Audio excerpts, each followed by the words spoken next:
So we're back talking with Robert Downey Jr. about his widely publicized drug addiction and his new life. Were you still functional? I heard that you would always show up, no matter how high you were, you'd show up on time. Never missed a day, but that's not the point. You know that thing about, you know how it goes and people say, well, yeah, he's a fall-down drunk, but he's always at work at 8 a.m. It's like, but that's kind of missing something here. Yeah. You know? He's great with the kids. Don't let him drive. Yeah.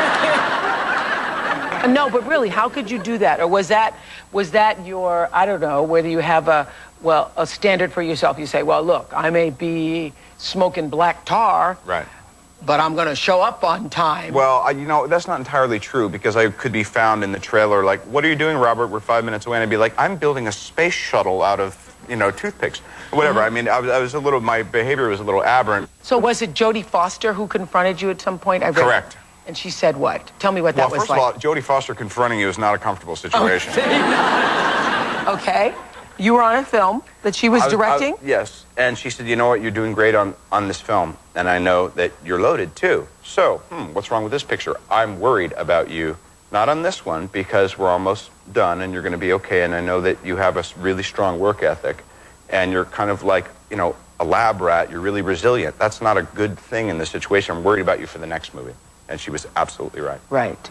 And what did you think in that moment of confrontation? I thought, maybe on the space shuttle, I'll put, like, my name on the site, I mean, you're so...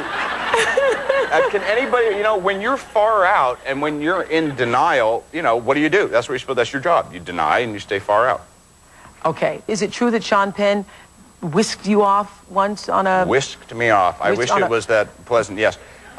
Whisked you off on a private jet to get you into rehab, and then you ran away? Well, that's the after fact. What he did was he kicked my door down, and that was another thing. I'm like Jodie Foster, and then the next minute is like the door flies off the hinges, and there's Sean Penn in that leather jacket, like, it's time to pay the piper.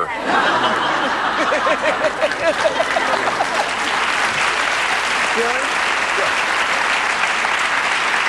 But you were so out of it then, too, right? Well, I was not out of it enough to try to put up a fight, and I think there was a bit of a struggle on the stairway, which he probably won. In this incident with Sean, did it not, he sent you, or had you taken someplace, and then you broke out? Well, sure I did. Okay. Of the place. You didn't stay. What you're supposed to do. Okay. I'm just doing my job, Oprah. Because you didn't want to go. No, I didn't want to go. Well, I didn't mind going because it was a nice plane. I just didn't want to stay. Didn't want to stay. No, and when I got there, Steve Baldwin was there, and he told me to sit in the back of the car and stay, put my hands where he could see him. Yeah, a lot of people went to great lengths to... Do you remember the craziest time? You must have had some crazy times. Uh-huh. But do you remember driving around naked in a Porsche? Absolutely, it was a blast.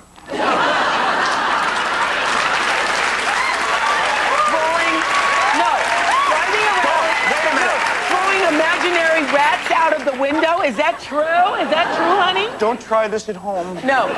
That you were driving around naked in a Porsche, throwing imaginary rats out a window? They were real to me. They were real to you? Yes. Yeah. After the fact, I realized that they were imaginary. Very disconcerting. Yeah. What was going on? Cocaine psychosis. That's just, it's one of the things that happens. It's tough stuff. But yeah, that's what was going on with me naked driving around with the rats. Do you remember the incident where we just had that 911 call where you ended up in a stranger's bed? That was my house. That was...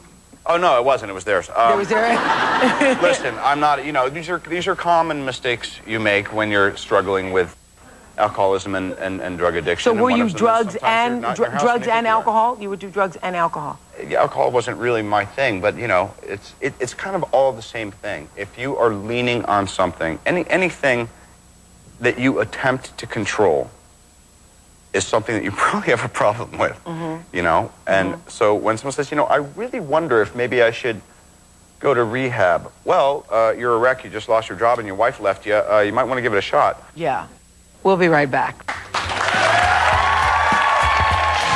Coming up, from a movie star making millions to a lockdown prisoner, Robert reveals what happened behind bars next. And later, Robert's fiancée joins us for their first interview together.